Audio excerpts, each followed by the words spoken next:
Hello everyone, Radhe Radhe.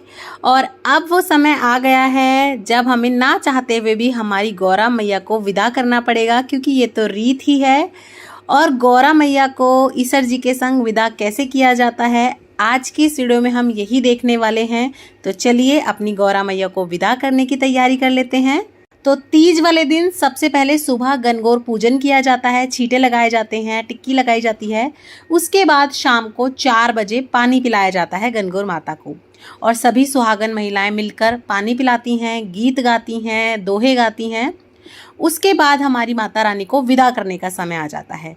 तो जब विदाई होती है लड़कियों की, तब खाली हाथ नहीं भेजा जाता है। जैसे कि हम लोगों के भी विदा में कुछ सामान, कुछ दान दहेज दिया जाता है, उसी तरह से माता रानी के लिए भी कुछ दहेज देंगे।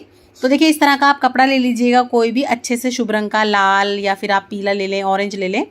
उसके अंदर हम माता रानी की विदाई रखेंगे। तो सबसे पहले हम यहाँ पे थोड़ी सी दूर्वा रख देंगे, और जब विदाई होती है तो कुछ दान दहेज भी देना होता है, तो हम इसमें कुछ दक्षिणा यानी कि कुछ पैसे रखेंगे। हो सके तो सिक्के ही रखिएगा, नोट गल जाते हैं, तो आप अपने हिसाब से 5, 11 कितने भी रख सकते हैं। उसके बाद गुने रखेंगे, या पताशे या पूड़े जो भी आपने बनाया हो, कुछ भी खाने का वो रखेंगे। तो इस तरह से हम मुंह भी टालवा देंगे पहले, यानी कि मुंह झूठा करवा देंगे, और कुछ बांध के भी देंगे, ताकि जब ये लोग जाएं अपने ससुराल, रास्ते में इन्हें भूख लगे तो ये खा सकें। इसीलिए दान दहेज दिया जाता है। कुछ फूल रख दिए हैं मैंने। और अब ये पोटली तैयार कर देंगे हम। इसे अच्छे से आप चाहे तो गांठ लगा दें, या फिर कलावे की मदद से ना इस तरह से आप इसे नोट लगा सकते हैं। तो ये हमने हमारी गौरा माता को विदा करने के लिए उनकी विदाई तैयार कर ली है। जैसा कि हमें भी, हम जब अपने घर से आते हैं तो विदाई मिलती है, ये हम गौरा माता के पास ही रख देंगे।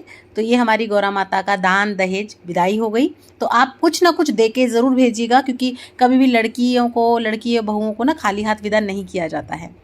उसके बाद देखिए, आरता किया जाता है। सुबह के समय पे तो जोत से आरता कर सकते हैं, जोत जलाते हैं, लेकिन शाम के समय पर ठंडा आरता किया जाता है।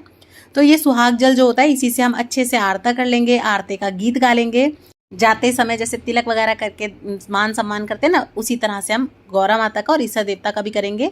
और जो ये हमने ज्वारी का सामान रखा था, हल्दी, सिक्का, सुपारी, ये सारी चीज़ें आप निकाल लीजिएगा इसमें से, और ये आप अपनी सेफ में कहीं भी जहाँ आप संभाल के रखते हैं वहाँ रख सकते हैं। वैसे तो ये जो जल है सुहाग का, ये गाय के खूंटे पे सिलाया जाता है, लेकिन आजकल सभी के घर में गाय का खूंटा तो होता नहीं है, तो आप सूर्य भगवान को भी अर्पण कर सकते हैं। तो जहाँ से भी सूर्य उदय होते हैं उस दिशा में आप मुख करके इस तरह से गोल गोल घूमते हुए इस सुहाग जल को अर्पण कर दीजिएगा। इस समय पर आप अलखल अलखल वाला गीत गा सकते हैं। अब हम हमारी माता रानी को विदा करेंगे।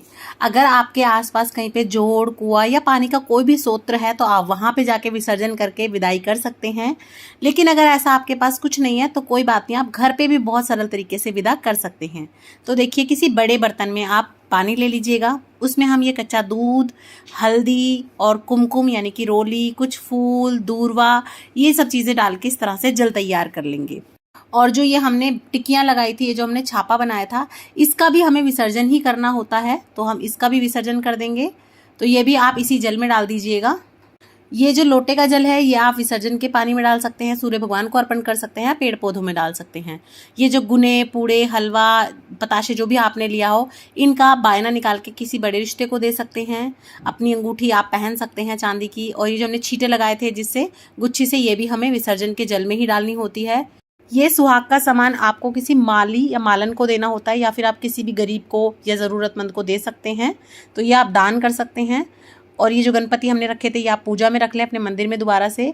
अब सबसे पहले हम ईसर भगवान को विसर्जित करेंगे, तो इस तरह से आप जल में उन्हें पहले विसर्जित कर दें, फिर हम गणगौर माता को और उनके दहेज को इस तरह से विसर्जित कर देंगे। तो ये जो हमने दहेज बांधा है, इस पोटली में जो चीज़ें हैं वो सारी घुल जाएंगी। सिक्के जो आप अपने घर पे माली वगैरह आता है उसे दे दें, नहीं तो किसी मंदिर में चढ़ाया है, या तो किसी ज़रूरतमंद को दे सकते हैं, किसी गरीब को दे दें। और अगर आप विसर्जन नहीं करना चाहते अपनी मूर्तियों का, कि हमें विसर्जन नहीं करना, हमने बहुत प्यार से सजाई हैं, हम रखना चाहते हैं, तो आप इन्हें जल का छींटा दे दें और फिर आप इन्हें रख सकते हैं। लेकिन उससे पहले आप इन्हें अपने घर के बाहर ले जाएंगे, एक चक्कर आप कटवा के लाएँ। घर के बाहर एक बार तो आपको ज़रूर लेके जाना है। और आप इन्हें बाहर ले जाके अपने चौक वगैरह में बिठा के, या फिर अगर आप चाहें तो आपके घर में जो तुलसा जी का बेड़ा हो, जहाँ आपने तुलसा जी रखी हो, वहाँ पे इन्हें ले जाए और वहाँ पे इन्हें थोड़ी देर के लिए बिठा दें। 5-7 मिनट के लिए तुलसा जी के पास इन्हें बिठा दें। उसके बाद आप इनका मुंह बिटलवा दें, यानी कि मुंह झूठा करवा दें। आप कुछ भी ले सकते हैं, मिश्री, चीनी या कोई भोग बना लें, उनसे इनका मुंह झूठा करवा दें। उसके बाद इन्हें आप अपने घर में रख सकते हैं। और विदा के समय पर कौन सा गीत गाया जाता है उसकी वीडियो ऑलरेडी चैनल पे आ चुकी है, लिंक डिस्क्रिप्शन बॉक्स में मिल जाएगा आपको, या चैनल पे आप विजिट कर सकते हैं, तो उसे भी ज़रूर देखिएगा। और वीडियो पसंद आती हैं तो ज़्यादा से ज़्यादा शेयर कीजिएगा ताकि किसी की हेल्प हो सके। और चैनल अच्छा लगे तो लाइक शेयर सब्सक्राइब करना ना भूलें। राधे राधे।